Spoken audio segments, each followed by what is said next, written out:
বারুইপুরে নাবালিকাকে ধর্ষণ করে খুন করার ঘটনাকে কেন্দ্র করে অবশেষে কিন্তু অভিযুক্তের মৃত্যু হলো। জানা গেছে যে পুলিশের গুলিতেই মৃত্যু হলো মূল অভিযুক্তের।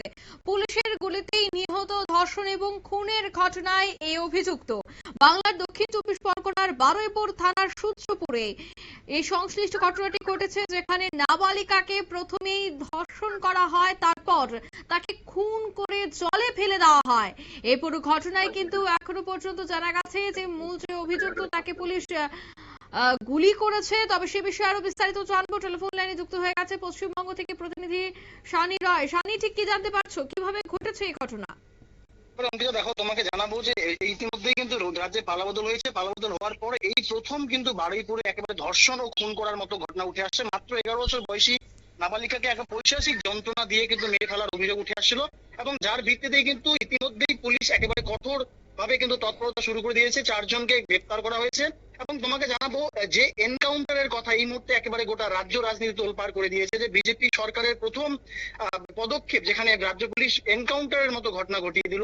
ঠিক সেই জায়গায় দাঁড়িয়ে তোমাকে জানাবো, গতকাল এই যে গোটা ঘটনার পূর্ণাঙ্গ একেবারে তদন্ত, সেই তদন্তে নেমে কিন্তু ধৃত যে প্রভাস মণ্ডল, যাকে এখনো পর্যন্ত মূল অভিযুক্ত বলেই কিন্তু ধরা হচ্ছে, আর তাকে নিয়ে ঘটনার যে পূর্ণ যে তদন্ত, সেই পূর্ণ তদন্ত করতে গিয়েই কিন্তু পুলিশের তরফ থেকে এখনো যে অভিযোগটা করা হয়েছে, যে পুলিশের কাছ থেকে কিন্তু সার্ভিস রিভলভার ছিনিয়ে নেওয়ার চেষ্টা তিনি করেন, এবং এক রাউন্ড গুলিও তিনি চালান, যার ফলেই কিন্তু পুলিশ নিজের আত্মরক্ষার স্বার্থে তাকে কিন্তু গুলি করে, এবং সেখানেই তার প্রাণ চলে যায়। এবং তারপরে থেকেই কিন্তু গোটা রাজ্য রাজনীতি এই মুহূর্তে এনকাউন্টার শব্দটা কিন্তু উঠে আসছে বরাবর, যে প্রভাস মণ্ডলকে রাজ্য পুলিশ এনকাউন্টার করলো, অর্থাৎ ধর্ষণের মতো একেবারে ঘৃণ্য মানসিকতার যে কাজ, তার যে কঠোরতম শাস্তি বরাবর রাজ্যবাসী যার দিকে কিন্তু তাকিয়েছিল। যে একদিকে যখন আসামের মুখ্যমন্ত্রী হেমন্ত বিশ্ব শর্মার যে পদক্ষেপ, পাশাপাশি যোগী আদিত্যনাথের যে পদক্ষেপ, সেই পদক্ষেপের উপর ভিত্তি করেই কিন্তু আমরা দেখেছিলাম যে বিগত যখন তৎকালীন সময় যখন তৃণমূল শাসনকালে ছিল, সেই সময় কিন্তু বিরোধী দলনেতা ছিলেন বর্তমান রাজ্যের মুখ্যমন্ত্রী শুভেন্দু অধিকারী, এবং তিনি যেমনটা বলেছিলেন যে সরকার ক্ষমতায় আসলে সকালে আটক এবং সন্ধ্যা বা বিকেলের মধ্যে কিন্তু খালাস, এবং ঠিক সেই ছবিটাই যেন বাংলায় ধরা পড়লো, এমনটাই কিন্তু রাজনৈতিক মহলে এই মুহূর্তে চর্চার। যদিও এই গোটা বিষয় নিয়ে একাধিক রাজনৈতিক মতাদর্শের একাধিক মন্তব্য রয়েছে। ইতিমধ্যেই তোমাকে জানাবো যে আমরা যোগাযোগ করেছিলাম এই যে ধৃত, অর্থাৎ যাকে এনকাউন্টার করা হয়েছিল প্রভাস মণ্ডল, তার মা। তিনি যেমনটা পরিষ্কার জানিয়ে দিয়েছেন যে তিনি তার মৃতদেহ পর্যন্ত দেখতে যাবেন না, কারণ যে ঘৃণ্য মানসিকতার কাজ তিনি করেছেন তাতে কিন্তু কোনোভাবেই তিনি ব্যথিত বা অনুতপ্ত নন। তিনি গোটা বিষয়টিকে তিনি একেবারে বলা বাহুল্য যে তিনি এক সক্রিয়ভাবে এবং ভালোভাবেই তিনি কিন্তু লক্ষ্য করছেন। সব মিলে এই মুহূর্তে রাজনীতিতে কিন্তু নতুন সরকারের এই প্রথম এনকাউন্টার, এমনটাই কিন্তু দাবি করা হচ্ছে। অঙ্কিতা, একদমই, ধন্যবাদ।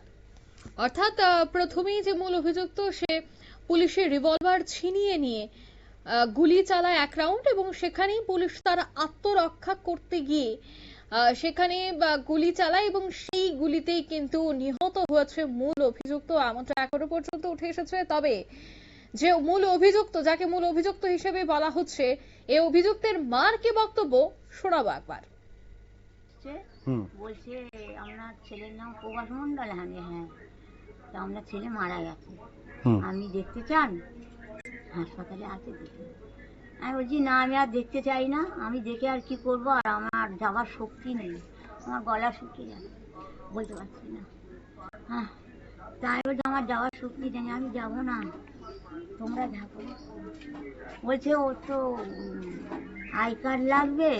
তাই বলেছি দেখো আমি সব করে আই কার্ড জানি না, আমার কষ্ট, মার তো কষ্ট হবে, আমি সে কষ্ট দরকার নেই, ও যা কর্ম করেছে তাতেই গেছে আমার শান্তি, তাতে ওর মৃত্যু হয়ে গেছে, ভালোই হয়েছে। আমার কেউ যাওয়ার নেই, আমি যেতে পারবো না, মৃতদেহ আমি আনবো না। আমি তো বললাম আর আমাদের দেখতে চাই না, একদম দেখতে চাই না, তোমরা ওখানে নিয়ে থেকে নাও, ঘুমে দেবে, কোথায় দেবে, ফেলে দেবে, কেউ যাবে না। আপনারা শুনলেন অভিযুক্তের মায়ের বক্তব্য। তিনি বলছেন যেমন কর্ম তেমন ফল, তাই তিনি তার ছেলেকে দেখতে যাচ্ছেন না। অন্যদিকে যাওয়ার, তাকে শেষবারের মতো দেখারও কোনো ধরনের ইচ্ছে নেই, ঠিক এই কথাই কিন্তু বললেন তিনি। তবে সে বিষয়ে আরো বিস্তারিত জানবো। এই মুহূর্তে টেলিফোন লাইনে যুক্ত হয়ে গেছে পশ্চিমবঙ্গ থেকে বিশিষ্ট সাংবাদিক ত্রিদীপ ভট্টাচার্য। প্রথমে আপনাকে নিউজ ভ্যানগার্ডের পর্দায় স্বাগত জানাচ্ছি। হ্যাঁ, ধন্যবাদ অঙ্কিতা। বারুইপুরের যে ঘটনা জানিয়ে গতকাল এবং আজ রীতিমতো তোলপাড় ছিল, আর সেই জায়গায় দেখা গেছে প্রথমবারের মতো, এবং যেহেতু পশ্চিমবঙ্গে পালাবদল হয়েছে, পালাবদলের পর প্রথমবারের মতো কোনো একটি ধর্ষণের ঘটনায় দেখা গেছে যে মূল অভিযুক্ত পুলিশের গুলিতে নিহত হয়েছে। কিভাবে দেখছেন বিষয়টা? অন্যদিকে উত্তরপ্রদেশের যোগী রাজ্যে যেভাবে এনকাউন্টার হয় তারই কি এবার এক প্রকার ছায়া দেখা যাচ্ছে পশ্চিমবঙ্গে, কি বলবেন? না, ছায়া ফায়া কিছু না, একেবারে যোগী মডেল কে সামনে নিয়ে আসা হলো। শুভেন্দুর রাজ্যে এবার যোগী মডেল, এইভাবেই বলতে পারেন আপনারা। আসলে বিষয়টা যেটা হয়েছে, এই যে প্রভাস মণ্ডলকে এনকাউন্টারে মারা হয়েছে, এই প্রভাস মণ্ডল ছিল মূল ষড়যন্ত্রীদের মধ্যে একজন। যিনি জানতেন যে কে এই মেয়েকে ডেকে আনতে বলেছিল, কে এই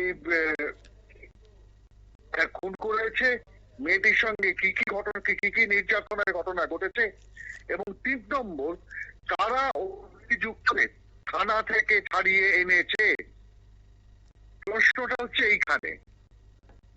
তাহলে যে লোকটা থানা থেকে ছাড়িয়ে আনলো, তা গতকালই একটি ভিডিও পশ্চিমবঙ্গে ভাইরাল হয়। সেই ভাইরাল ভিডিওতে দেখা যায় সে একটি ছেলের নাম উচ্চারণ করছে রাজা বলে, যার ব্যাকগ্রাউন্ড হচ্ছে তিনি বিজেপির কর্মী বা বিজেপির সঙ্গে যুক্ত।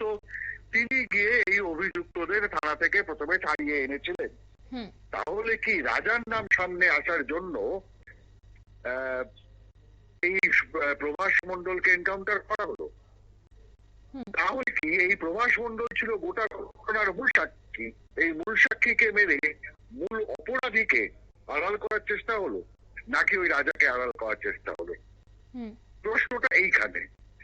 শুধু যোগী মডেল ফিরিয়ে আনা হলো না, যোগী মডেলের সঙ্গে যে অনেকগুলো তদন্তের অনেকগুলো জায়গা, সেই জায়গাকে আটকে দেওয়াও গেল। তবে কি এই পুরো ঘটনায় যারা যেহেতু ধর্ষণ করে খুন করা হয়েছে, সেটা কোনোভাবে একজনের পক্ষে সম্ভব নয়। বহু লোক সেখানে বা 1 থেকে 2 জন অবশ্যই লুকিয়ে থাকতে পারে, বা তারা সাহায্য সহযোগিতা করেছে। কোনো অপরাধে যদি কেউ সাহায্য সহযোগিতা করে, সেও একেবারে সমানভাবে অপরাধী। তবে কি এই বিষয়টাই লুকিয়ে রাখার কথা আপনি বলছেন? না না না না, আমি সেটাকে লুকোনোর কথা বলছি না। আমি বলছি যে লোকটি থানা থেকে অভিযুক্ত, যাদেরকে ধরা হয়েছে, যে 5 জনকে গ্রেফতার করা হয়েছে, সেই অভিযুক্তদের থানা থেকে প্রাথমিকভাবে ছাড়িয়ে এনেছিল যে সে হচ্ছে ওখানকার আইনের কর্মী কিংবা বিজেপির সঙ্গে যুক্ত এবং বিজেপির সঙ্গে যুক্ত।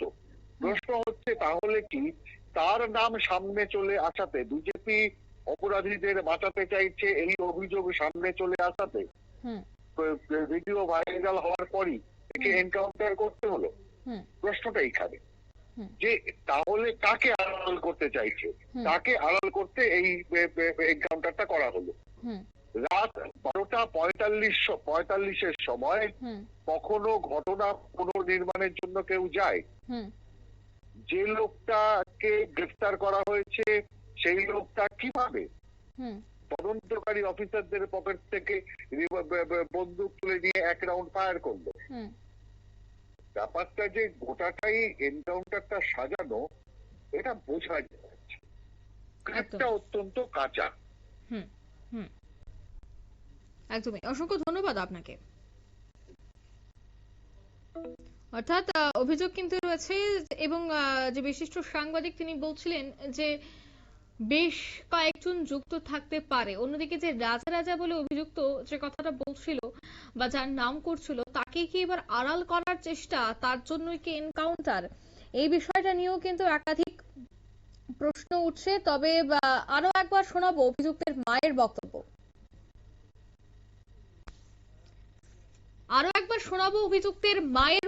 অভিযুক্তের মা কি বললেন। বলছে আপনার ছেলের নাম প্রভাস মণ্ডল? হ্যাঁ। তা আপনার ছেলে মারা গেছে, আপনি দেখতে চান? হাসপাতালে আছে, দেখে। আমি বলছি না, আমি আর দেখতে চাই না, আমি দেখে আর কি করবো, আর আমার যাওয়ার শক্তি নেই, আমার গলা শুকিয়ে যাচ্ছে, বলতে পারছি না। তাই বলছে আমার যাওয়ার শক্তি নেই, আমি যাব না, তোমরা থাকো। বলছে ওর তো আই কার্ড লাগবে। তাই বলেছি দেখো আমি সব করে আই কার্ড জানি না, আমার কষ্ট, মার তো কষ্ট হবে, আমি সে কষ্ট দরকার নেই, ও যা কর্ম করেছে তাতেই গেছে আমার শান্তি, তাতেই ওর মৃত্যু হয়ে গেছে, ভালোই হয়েছে। আমার কেউ যাওয়ার নেই, আমি যেতে পারবো না, মৃতদেহ আমি আনবো না। আমি তো বললাম আর আমরা দেখতে চাই না, একদম দেখতে চাই না, তোমরা ওখানে নিয়ে ঢেকে নাও, জমিয়ে দেবে, কোথায় দেবে, ফেলে দেবে, কেউ যাবে না। দেখো আমি আর ওসব কিছু বলতে পারবো না, ও যে গেলে আমাদের কথা শুনি, বিশেষ করে মার কথা যদি না শুনি, নিজে নেশা ভাঙ করে, তা আমার অত আর কিচ্ছু বলার নেই। আপনার কি নাম? সন্ধ্যা পুলিশ কখন এসেছিল? এই তো এই সকাল 5:30 6টা নাম। আপনারা শুনলেন, অর্থাৎ তিনি কিন্তু জানাচ্ছেন যে তাকে খবর দেওয়া হয়েছিল, কিন্তু তিনি কিন্তু তার ছেলেকে দেখতে যাননি, কারণ তার ছেলের কর্মের ফল ভোগ করছে, তাই তিনি সেখানে যাবেন না। অন্যদিকে এই পুরো ঘটনাটিকে এখনো পর্যন্ত পুলিশ জানাচ্ছে যে পুলিশের রিভলভার ছিনিয়ে নেওয়ার চেষ্টা করা হচ্ছিল, আর তখনই পুলিশ তার আত্মরক্ষার জন্য সেখানে গুলি চালায়, এমনটাই কিন্তু এখনো পর্যন্ত পুলিশের পক্ষ থেকে উঠে আসছে দাবি। নিয়ে নিচ্ছি ছোট্ট একটি বিজ্ঞাপন বিরতির, সঙ্গে থাকুন।